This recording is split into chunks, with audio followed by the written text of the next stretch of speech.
बार फिर से आप सभी का स्वागत है। हम अध्ययन कर रहे हैं राजाओं की पहली पुस्तक का और अब समय है कि हम उसके 18वें अध्याय 20वें वचन से आगे का अध्ययन करें। तो मेरे प्यारे भाई बहनों, जैसा कि पिछले संदेश में हमने बात की कि आहाब और एलिया अब आमने सामने है और एलिया ने आहाब को एक चुनौती दी है कि तू आशेर के 400 नबियों को और बाल के 450 नबियों को और समस्त इजरायलियों को इकट्ठा कर ले और वहां पर साबित हो जाएगा कि किसका परमेश्वर सच्चा है और वहीं पर हम देखेंगे कि किसके परमेश्वर में सामर्थ है। तो वहां पर हम देखते हैं तब आहाब ने सारे इजरायलियों को बुला भेजा और नबियों को करमेल पर्वत पर इकट्ठा किया और एलिया ने सब लोगों के पास आकर कहा, तुम कब तक दो विचारों में लटके रहोगे? यदि यहोवा परमेश्वर के हो तो उसके पीछे हो लो, यदि बाल के हो तो उसके पीछे हो लो। लोगों ने उससे उत्तर में एक भी बात न कही। तो वहां पर हम देखते हैं जैसा कि वहां इजरायलियों को इकट्ठा किया गया था, तो यहां पर एक तरीके से जो एलिया हैं वो यही कह रहे हैं कि भाई चुन लो, तुम्हें किसे चुन लाए? कब तक तुम अपने आप को इजरायली भी कहलाते रहोगे और बाल के देवताओं के पीछे भी जाते रहोगे? तो आज तुम चुन लो। जैसा कि हमने यहोशू की पुस्तक में भी पढ़ा है कि यहोशू ने भी इजरायलियों को यही कहा कि आज तुम चुन लो कि तुम्हें क्या चुनना है, कि तुम यहोवा की सेवा करोगे या फिर पराई देवी देवताओं के पीछे जाओगे। तो मेरे प्यारे भाई बहनों, यहां पर हम देखते हैं लोग उसकी बात सुन रहे हैं लेकिन कुछ वहां पर बात नहीं कर रहे हैं। तब एलिया ने लोगों से कहा, यहोवा के नबियों में मैं केवल अकेला ही रह गया हूं और बाल के नबी 450 मनुष्य हैं। यहां पर देखिए बहुत बड़ी बात है कि वो अब इजरायलियों के सामने परमेश्वर की सामर्थ्य को यहां सिद्ध कर रहे हैं। यहां एलिया कह रहे हैं कि केवल मैं अकेला परमेश्वर यहोवा का एक नबी बचा हूं और यहां 450 नबी जो हैं बाल के देवता के हैं। अब तुम एक काम करो, 2 बछड़े लाओ और 2 बछड़े लाकर जिसको चुनना है उसे चुन लो, उसके टुकड़े टुकड़े करके उसे होम बलि के लिए चढ़ाओ और मैं दूसरे बछड़े को तैयार करके लकड़ी पर रखूंगा और कुछ भी आग नहीं जलाऊंगा और कुछ आग न लगाऊंगा। तुम अपने देवता से प्रार्थना करना और मैं परमेश्वर से प्रार्थना करूंगा।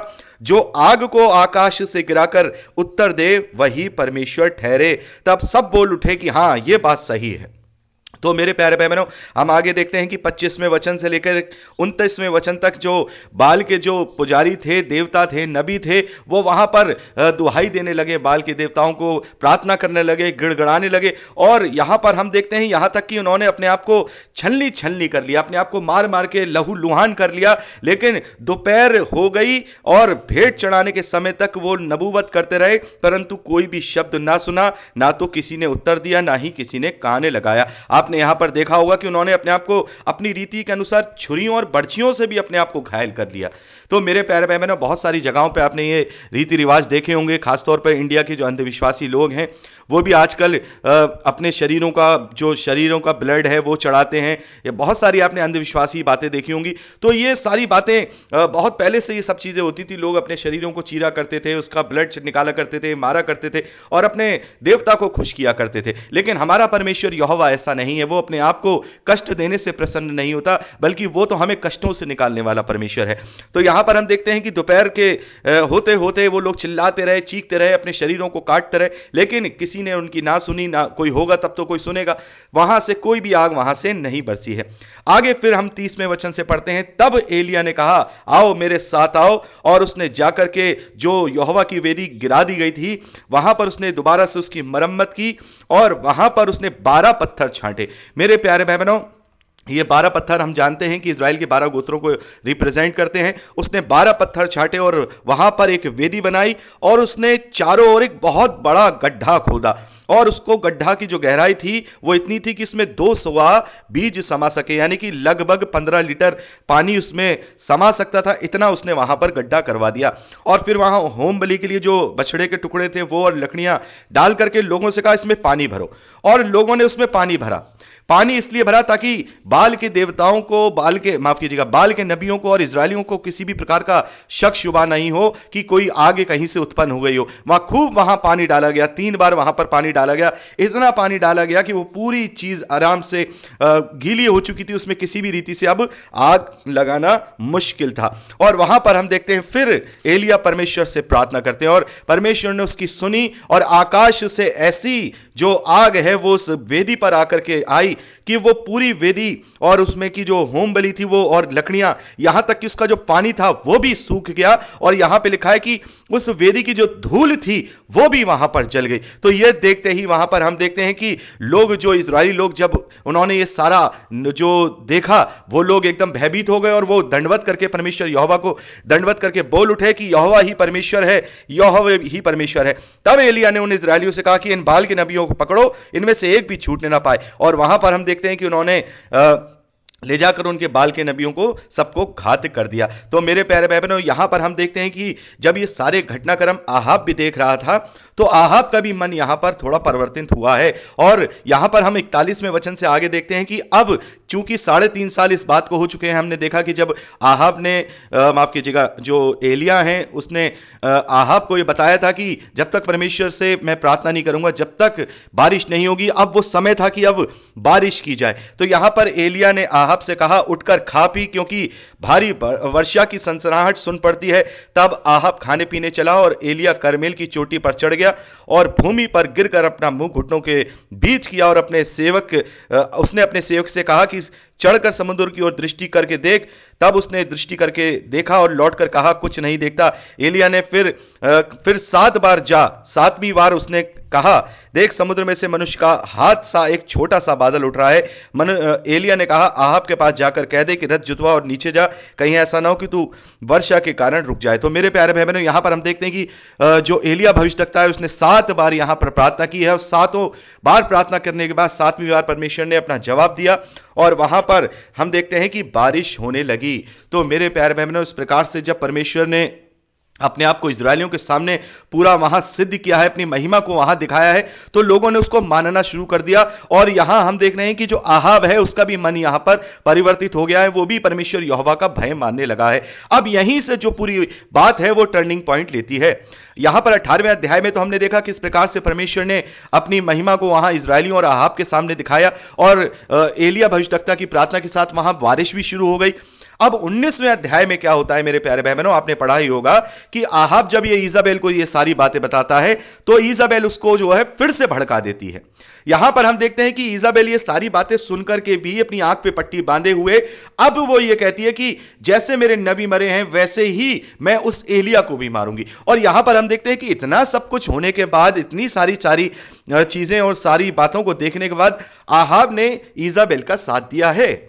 और यहां पर हम देखते हैं, आपने पढ़ा ही होगा कि किस प्रकार से एलिय्याह ने देखा कि जो ईजाबेल है वो तो चुन चुन करके अब नबियों को मारना चाह रही है और मेरे तो वो प्राण की प्यासी है। तो यहां पर हम देखते हैं कि जो एलिय्याह है 3रे वचन में 19वें अध्याय के, अपना प्राण लेकर भागे और यहूदा के बरशेबा को पहुंचकर अपने सेवक को वहीं छोड़ दिया। तो मेरे प्यारे भाई बहनों, यहीं पर हमें वो बात पता चलती है जो कि प्रभु यीशु मसीह ने अपने संदेश में प्रकाशित वाक्य में हमने पढ़ा है कि मुझे तेरे विरोध में ये कहना है कि तू उस स्त्री ईजाबेल को रहने देता है। और यहां पर आहाब ने अपनी स्त्री ईजाबेल को रहने दिया। उसको तो यहां यह चाहिए था कि जैसे कि करमेल पर्वत पर जो बाल के नबी थे उन्हें चुन चुन करके इजरायलियों ने मारा और उसमें आहाब भी निश्चित तौर पर शामिल रहा होगा, तो यहां पर उसकी सबसे बड़ी जो नबिया ये ईजाबेल उसकी पत्नी है, उसको भी उसे वहीं पे घात कर देना चाहिए था, वहां पर उसे खत्म कर देना चाहिए था, लेकिन उसने उसे रहने दिया।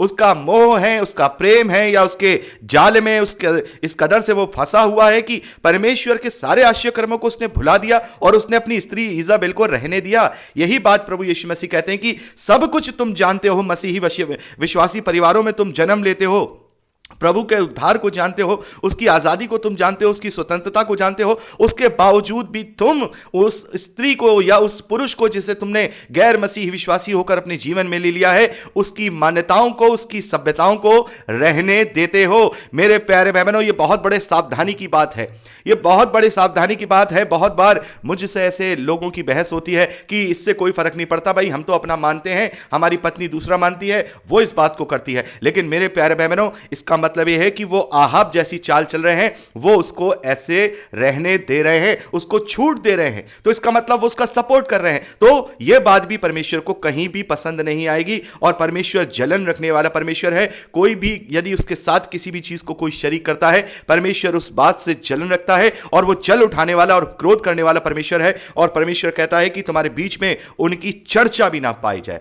तो चर्चा तो छोड़िए, ये आहाब जैसे लोग या आहाब जैसे भाई या आहाब जैसी बहनें उस स्त्री इजाबेल को अपने साथी को रहने देते हैं और उसकी सारी चीजों को वो लोग मान्यता देते रहते हैं। तो मेरे प्यारे भाई बहनों, यहां पर हमें सावधान होना होगा, क्योंकि प्रभु यीशु मसीह ने इस पूरी घटना को बहुत ही संक्षिप्त रूप में वहां प्रकाशित वाक्य में कह दिया है कि मुझे तेरे विरोध में यह कहना है कि तू उस स्त्री इजाबेल को रहने देता है। तो मेरे प्यारे भाई बहनों, यहां पर हम देखते हैं कि इस प्रकार से जो एलिया हैं वो अब वहां से चले जाते हैं, और यहां हम देखते हैं कि जो एलिया हैं अब थोड़े बड़े निराश से हो गए हैं, क्योंकि यहां पर एलिया को ये लग रहा है कि इतना बड़ा आश्चर्य क्रम तो कोई नहीं हो सकता था। इतना बड़ा आश्चर्य क्रम किया है परमेश्वर ने कि उसने स्वर्ग से आग को बरसा करके भस्म कर दिया उस वेदी को। उसके बावजूद भी इन लोगों को जो है परमेश्वर पर भरोसा नहीं हो रहा है, ये लोग अपनी बातों से पलट नहीं रहे। तो बहुत ज्यादा यहां पर आपने पढ़ा ही होगा, काफी परेशान वहां पर हो जाते हैं एलिया भविष्यद्वक्ता, और वहां पर फिर परमेश्वर का एक दूत उसे आकर के बताता है कि भाई तुम होरे पर्वत पर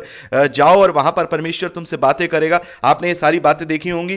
तो मेरे प्यारे बहनों, यहां पर हम देखते हैं कि होरे पर्वत पर गुफा में वहां पर परमेश्वर ने अपने आप को एलिया भविष्यद्वक्ता के ऊपर प्रकट किया है, उसकी सामर्थ को प्रकट किया है। और वहां पर आपने पढ़ा होगा कि एक बड़ी प्रचंड आंधी से पहाड़ फटने और चट्टानें टूटने लगी, तो भी यहोवा उस आंधी में ना था। फिर आंधी के बाद भूकंप हुआ, तो भी यहोवा उस भूकंप में ना था। फिर भूकंप के बाद आग दिखाई दी, तो भी यहोवा उस आग में ना था। फिर आग के बाद एक दबा हुआ धीमा शब्द सुनाई दिया। यह सुनते ही एलिया ने अपना मुंह चद्दर से ढांपा और बाहर जाकर गुफा के द्वार पर खड़ा हुआ। फिर एक शब्द उसे सुनाई दिया, हे एलिया, तेरा यहां क्या काम। तो मेरे प्यारे भाई बहनों, यहां पर 3 बातें दिखाई गई हैं। पहली चीज तो दिखाई गई है बड़ी प्रचंड आंधियां, दूसरी चीज दिखाई गई है कि बड़ा भूकंप, और तीसरी चीज दिखाई गई है कि बहुत बड़ी आग को वहां दिखाया गया है। तो यहां पर हम देखते हैं कि परमेश्वर यहोवा इन तीनों में ही एलिया को दिखाई नहीं दिया। तो इस बात का क्या मतलब है?